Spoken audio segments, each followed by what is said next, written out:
Hello learners, कैसे हैं आप सब लोग। चलिए आपकी daily current affairs and PIB की क्लास शुरू करते हैं। सबसे पहली न्यूज़ है रेजर पे ने, देखिए एनपीसीआई का जो आपका national payments corporation of India है, उनका भारत बिल पे लिमिटेड है, अलग से एक ब्रांच है। सो एनबीबीएल जिसे हम बोलते हैं, उसके साथ मिलके बैंकिंग कनेक्ट एक प्लेटफॉर्म आपका लॉन्च किया है। देखो क्या है ये प्लेटफॉर्म।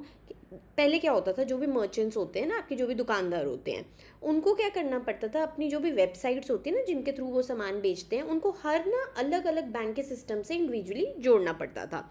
अब बड़ा मुश्किल हो जाता था, क्योंकि देखो कस्टमर्स के पास तो किसी भी बैंक का हो सकता है कार्ड या कुछ भी।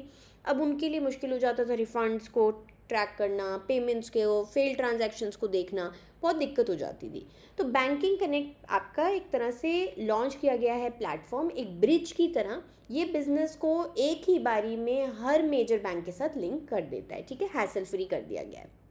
अब इसमें क्या है, आपके QR codes and intent based flows, यानी कि popups that open your banking app instantly, ऐसी वाली सर्विसेज प्रोवाइड की जाती है फॉर नेट बैंकिंग। और देखो ऑब्वियसली गेम चेंजर रहेगा, सारे जो भी आपके मर्चेंट्स हैं उनके लिए ईजी हो चुका है। एंड देखिए इसमें ना लॉन्च पार्टनर्स हैं, रेजर पे ने तो लॉन्च किया ही है उनके साथ, लेकिन ये इकोसिस्टम पहले से ही चल रहा है, ऐसा नहीं है कि बिल्कुल नया आया है। एंड ये अभी आपके SBI, HDFC, ICICI, फेडरल, काफ़ी बैंक्स के साथ चल रहा है, और धीरे धीरे और बैंक्स भी इसमें ज्वाइन करेंगे।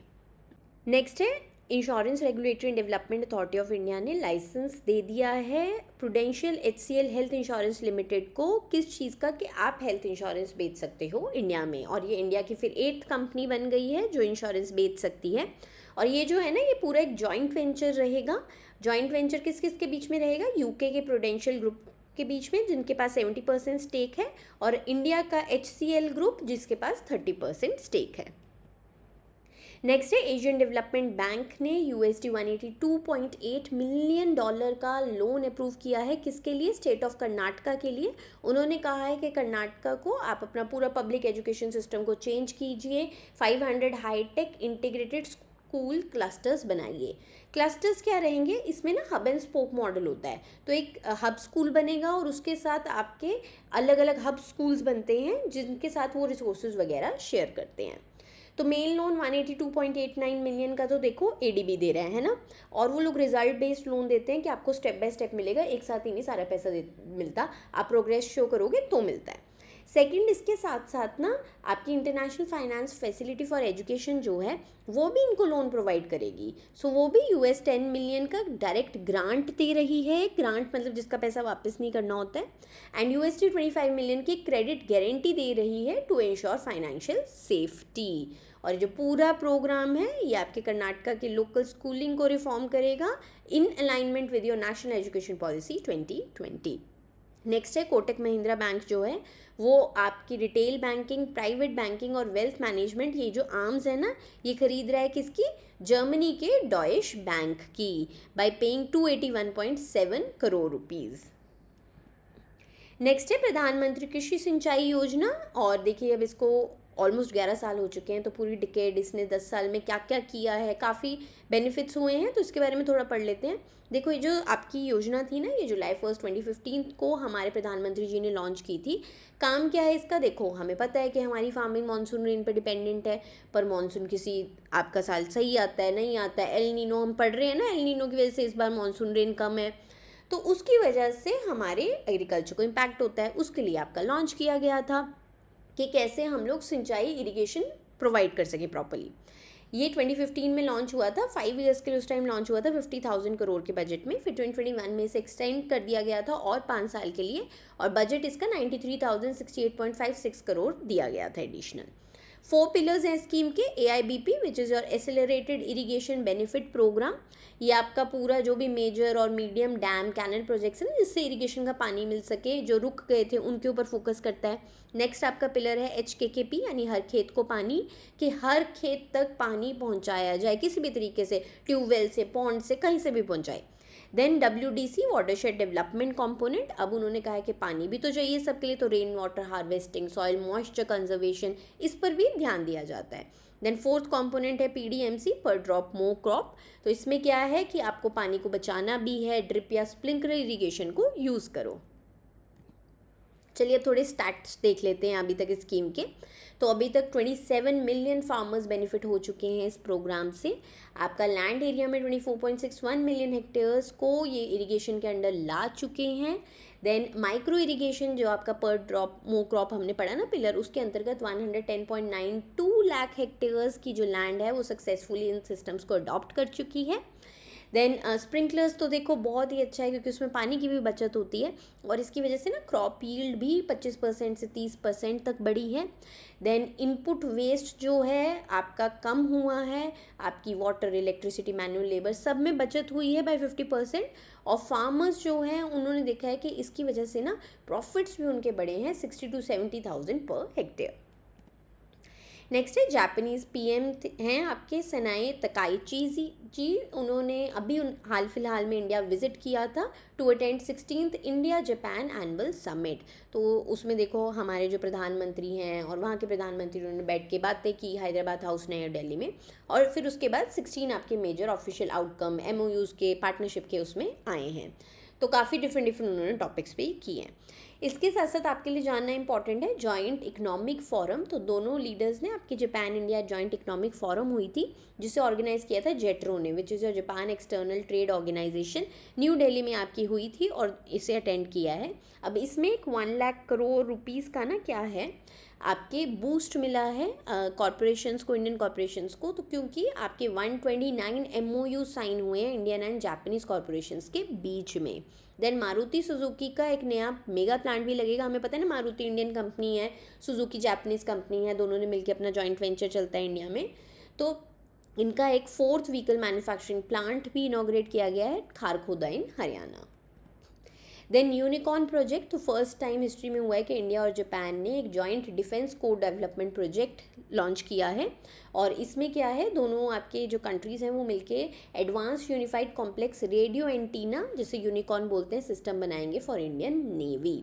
देन 2+2 मिनिस्ट्रियल मीटिंग पर भी बात हुई है। उन्होंने कहा है कि 4th ये आपका एडिशन होगा इंडिया जापान 2+2 मिनिस्ट्रियल मीटिंग। 2+2 इसलिए तो फॉरेन मिनिस्टर्स दोनों कंट्रीज़ को, डिफेंस मिनिस्टर्स दोनों कंट्रीज़ के मिलके बातचीत करते हैं, मीटिंग करते हैं, और ये टोक्यो जापान में कहा है कि 2026 के एंड में होगी।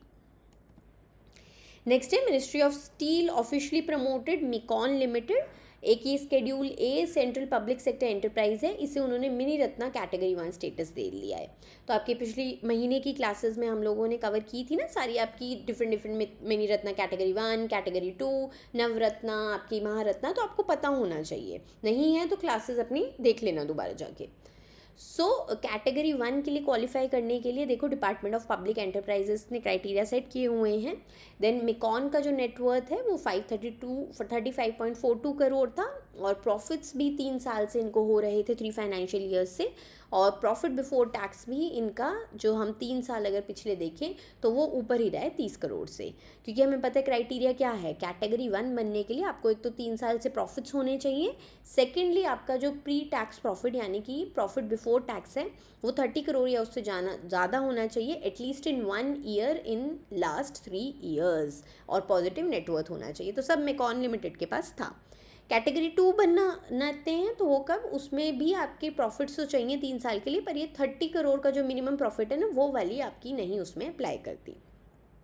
नेक्स्ट है union agriculture minister Shivraj Singh Chauhan ji और आंध्र प्रदेश के chief minister N Chandrababu Naidu ji ने मिलकर आपके Viksit Bharat guarantee for Rozgar and Ajeevika mission योजना स्कीम को लॉन्च कर दिया है। हमें पता है कि 1 जुलाई से ये आपकी लागू हो चुकी है। और लॉन्च कहाँ से की गई है, Mukkavaripalli village in the Tirupati district of Andhra Pradesh. तो इस स्कीम के बारे में देखो हम पहले भी बहुत बात कर चुके हैं, 1 जुलाई हमें पता है, बस जगह याद कर लेना कि कहाँ से इसको फाइनली लॉन्च किया गया।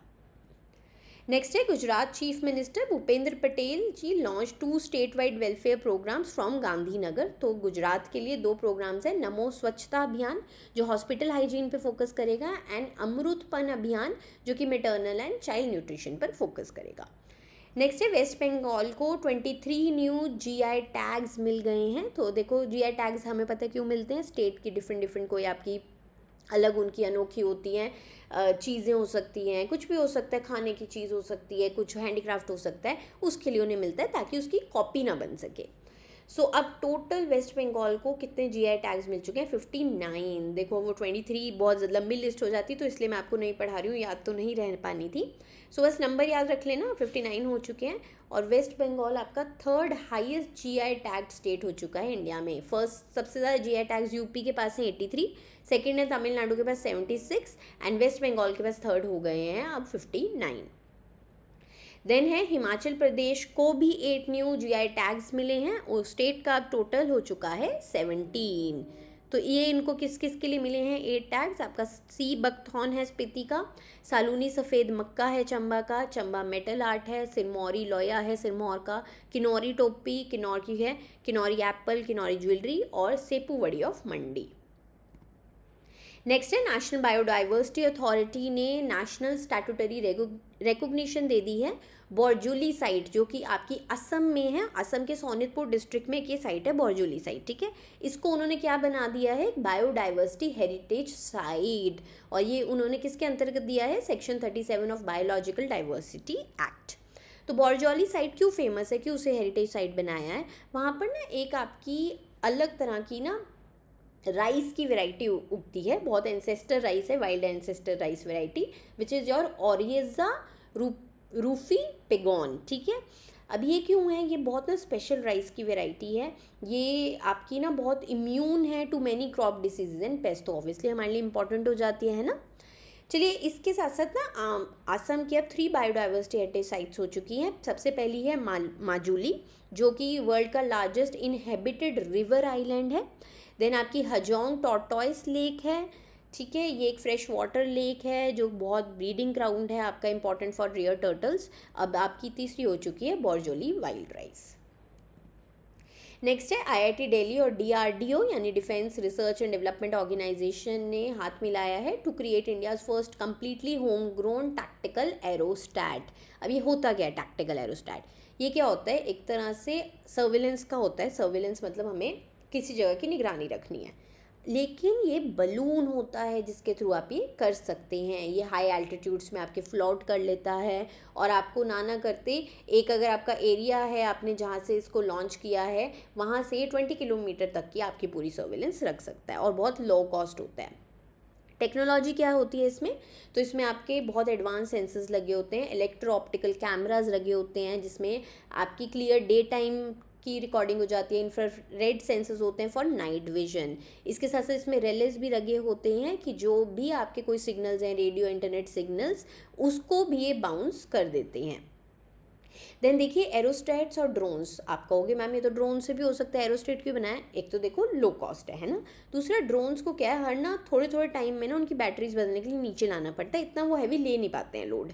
लेकिन ये क्या है, इसके साथ ना केबल आपकी ग्राउंड से चली जाती है, पावर केबल, और ये उसके साथ ही 20 किलोमीटर तक जा सकते हैं एंड डेज और वीक्स तक रह सकते हैं ये ऊपर हवा में। और इसके ऊपर क्या है, आप हैवी लिफ्टिंग भी कर सकते हो, मिलिट्री ग्रेड आपके रडार की, कैमरा इक्विपमेंट की। नेक्स्ट है जनरल धीरज सेठ, जो अभी आपके चीफ ऑफ आर्मी स्टाफ बने हैं। उन्होंने एक नया स्ट्रैटेजिक ब्लूप्रिंट विजय रोड मैप आपका दिया है, लॉन्च किया है। इसमें क्या है, वो इंडियन आर्मी को पूरा अपग्रेड करना चाहते हैं, उसको पूरा डिजिटाइज टेक ड्रिवन करना चाहते हैं। चलिए विजय एक्रोनिम का मतलब क्या है? वी से है आपका विजिलेंस, आई से है इनोवेशन एंड ट्रांसफॉर्मेशन, जे से है जॉइंटनेस एंड इंटीग्रेशन की तीनों सर्विसेज नेवी, आर्मी, एयरफोर्स को हमें इंटीग्रेट करना है। ए से है आत्मनिर्भरता एंड सारा कुछ हम इंडिजीनियसली बनाए, एंड वाई से है योद्धा फर्स्ट। नेक्स्ट है नीति आयोग ने एक रिपोर्ट रिलीज़ की है, strategic road map for making Ayurveda global, new Delhi में, और ये PwC के साथ पार्टनरशिप में उन्होंने रिपोर्ट लाए हैं।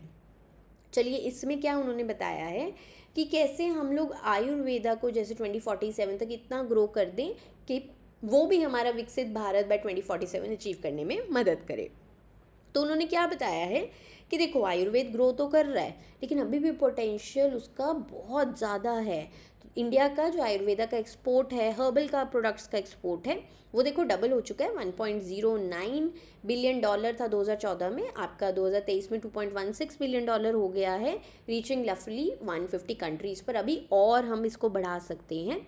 और देखो अभी क्या है, अभी ना जो भी आयुर्वेदिक प्रोडक्ट्स बाहर बेचे जाते हैं, आपके एक्सपोर्ट किए जाते हैं, उनको डाइटरी सप्लीमेंट्स कहा जा रहा है रैदर देन प्रॉपर मेडिसिन्स। क्यों? Due to differing global regulations and lack of clinical proof. तो रोड मैप इसी को किया है कि हम इसको कैसे फिक्स करें अपने एक्सपोर्ट्स बढ़ाने के लिए।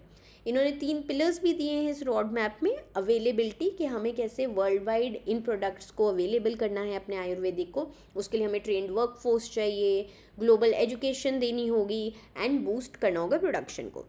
देन एक्सेप्टेबिलिटी, हमने बना दिया, लोग एक्सेप्ट कैसे करेंगे? जब आपके पास साइंटिफिक एविडेंस होगा। रेगुलेटरी क्लियरेंस आपको मिलेगी। इंश्योरेंस में भी आयुर्वेदा के द्वारा जो भी आपकी की जाती है ना हेल्थ केयर सर्विसेज, उसको कवरेज देनी ज़रूरी है। देन प्रोपेगेशन, अब उसके लिए आपको ब्रांडिंग करनी पड़ेगी, medical value travel, global reach. Next है united nation sustainable development solutions network ने 11th एडिशन रिलीज कर दिया ऑफ सस्टेनेबल डेवलपमेंट रिपोर्ट 2026। तो ग्लोबली आपके टॉप 3 परफॉर्मर्स इसमें रहे हैं, बेस्ट जिन्होंने परफॉर्म किया। First is Finland, second is Sweden and third is Denmark. India का रैंक 94th रहा है आउट ऑफ 167 कंट्रीज़। देखो इंडिया ग्रो तो कर रहा है, पहले 99 था पिछले साल, अब उससे बढ़ के हम 94th में आ गए हैं। पॉजिटिव्स देख लेते हैं इंडिया के क्या हैं। सो देखो रैंक हमारा कॉन्टीन्यूसली इम्प्रूव हो रहा है and fastest moving major economies हैं हम, जो SDGs में अच्छा परफॉर्म कर रहे हैं। एंड इंडिया जो है SDG 7 जो आपका क्लीन एनर्जी से रिलेटेड है, SDG 9 जो डिजिटल इंफ्रा से, उसमें बहुत अच्छा परफॉर्म कर रहा है। आपको पता है ना 17 SDGs हैं।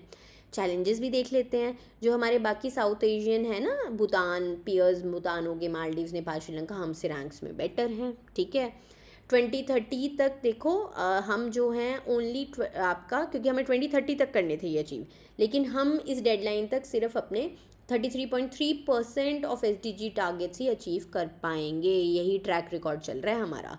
और अभी भी आपके 17 में से 13 गोल्स में हम अच्छा परफॉर्म नहीं कर रहे हैं, specifically health, gender equality, climate action and city management में। इसके साथ साथ जो SDG 2 है ना, ज़ीरो हंगर, वो तो सबसे बड़ा कंसर्न है, क्योंकि हमारी जो यील्ड्स हैं फार्म की वो बड़ी हैं, लेकिन अभी भी कंट्री में बहुत ज़्यादा चाइल्ड स्टंटिंग है, चाइल्ड वेस्टिंग है, वेट बच्चों का कम है हाइट के लिए। ठीक है, अंडर नरिशमेंट है।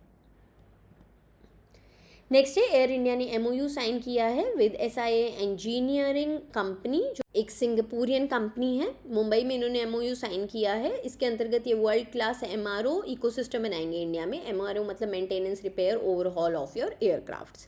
चलिए एयर इंडिया के बारे में जान लेते हैं। 1932 में JRD टाटा जी ने इसको फाउंड किया था एज टाटा एयरलाइंस इसको, लेकिन उसके बाद गवर्नमेंट ने नेशनलाइज कर लिया था 1953 में। उसके बाद वापसी होम कमिंग हुई, बल्कि इसकी वीडियोस भी आपको याद होगा कि अभी पीछे बहुत हुई थी वायरल आपके इंस्टाग्राम वगैरह में। तो रीएक्वायर टाटा ग्रुप ने इसे जनवरी 2022 में कर लिया, जिसे होम कमिंग बोलते हैं। देन हेडक्वार्टर्ड है ये गुरुग्राम हरियाणा में। करंटली टाटा सन 74.9% ओन करता है इसमें, और सिंगापुर एयरलाइंस 25.1%। और ये जो SIA इंजीनियरिंग है ना, ये सिंगापुर एयरलाइंस की ही है MRO कंपनी, तभी एक तरह से उनके साथ ही MOU हुआ है। देन CEO हैं एयर इंडिया के currently Campbell Wilson ji. Next है air marshal Ashutosh Dikshit ji officially took charge as the 51st vice chief of the air staff of Indian Air Force at air headquarters in New Delhi. उन्होंने air marshal Nagesh Kapoor ji को replace किया है, जो retire हो चुके हैं। और इससे पहले जो आशुतोष दीक्षित जी थे वो chief of integrated defence staff थे। नेक्स्ट है Vijay Kumar Mohanty ji has stepped in to take additional charge as chairman and managing director of Indian renewable energy development agency. तो टेम्परेली 3 मंथ पीरियड के लिए उनको एडिशनल चार्ज दिया गया है, क्योंकि ना अभी रिटायरमेंट हो गई है प्रीवियस चीफ की, जो कि पारादीप कुमार दास जी थे। और देखो ऑलरेडी जो विजय कुमार मोहांटी जी है ना, वो डायरेक्टर फाइनेंस एंड CFO आयरेडा के हैं। अब उन्हें ये एडिशनल CMD भी बना दिया गया है। देन आयरेडा के बारे में देख लेते हैं। ये गवर्नमेंट की नवरत्ना PSU है, जो 1987 में इस्टेब्लिश हुई थी, ministry of new and renewable energy के अंतर्गत काम करती है। ये क्या है? एक डेडिकेटेड बैंक है that provides corporate loans and financial backing to clean energy projects like solar, wind, hydro, green hydrogen and massive battery storage systems. Next है श्री बिस्वनाथ सिन्हा जी, एक 1992 बैच के IAS ऑफिसर हैं। उनको नया चीफ सेक्रेटरी बनाया गया केरला का। देन है HDFC बैंक ने श्री राजीव कुमार, एक रिटायर्ड IAS ऑफिसर हैं और फॉर्मर फाइनेंस सेक्रेटरी भी रह चुके हैं, उनको न्यू पार्ट टाइम चेयरमैन बना दिया है of HDFC bank for 3 year term. इसके साथ साथ उन्हें HDFC बोर्ड में भी ज्वाइन किया गया है as an additional independent director for a 4 year term. और देखो ऑब्वियसली अभी RBI का इसमें अप्रूवल आएगा, फिर ही ये चीज़ पक्की होती है। देन है Reserve Bank of India promoted Shri Ravishankar ji to the post of executive director. तो देखो अब उनको department of statistics and information management का चार्ज दिया गया है, और इससे पहले भी वो इसी डिपार्टमेंट में ही काम करते थे और इसके एडवाइज़र इन चार्ज थे। नेक्स्ट है US India strategic partnership forum ने अभी आपके 2026 लीडरशिप अवार्ड दिया है सुनील भारती मित्तल जी को, जो कि आपके भारतीय एंटरप्राइजेस यानी एयरटेल जिनका है उसके फाउंडर एंड चेयरमैन हैं। और अभी उनका लीडरशिप समिट हुआ था वॉशिंगटन DC में, जहाँ पे उन्होंने अवार्ड उन्हें दिया है। चलिए लास्ट है इंटरनेशनल डे ऑफ कोऑपरेटिव्स। तो ये आपका क्या होता है, ये आपके फर्स्ट सैटरडे ऑफ जुलाई को बनाया जाता है हर साल। इस साल ये आपका जुलाई 4 को बैठा, और ग्लोबली इसका 104 सेलिब्रेशन था और 32nd official recognize UN edition था। थीम 2026 है इसका cooperatives for a peaceful world. तो ऑब्वियसली ये दिन का क्या है पर्पस कि कोऑपरेटिव्स का क्या बेनिफिट है इन बिल्डिंग अ बेटर सोसाइटी। इसको एस्टैब्लिश किसने किया था, तो सबसे पहले इंटरनेशनल कोऑपरेटिव्स अलायंस जो है ना, उसने इसे सेलिब्रेट करना शुरू किया था फ्रॉम जुलाई 7, 1923। उसके बाद यूनाइटेड नेशंस में 1992 में रेजोल्यूशन पास किया ARES 4790, जिससे इसको ग्लोबल बैकिंग मिल गई, और उन्होंने कहा कि फर्स्ट सैटरडे ऑफ जुलाई 1995 जो है फर्स्ट आपका official UN international day of cooperatives होगा। एंड उसके बाद 1995 से UN और ICA मिलके इसे ऑब्जर्व करते हैं।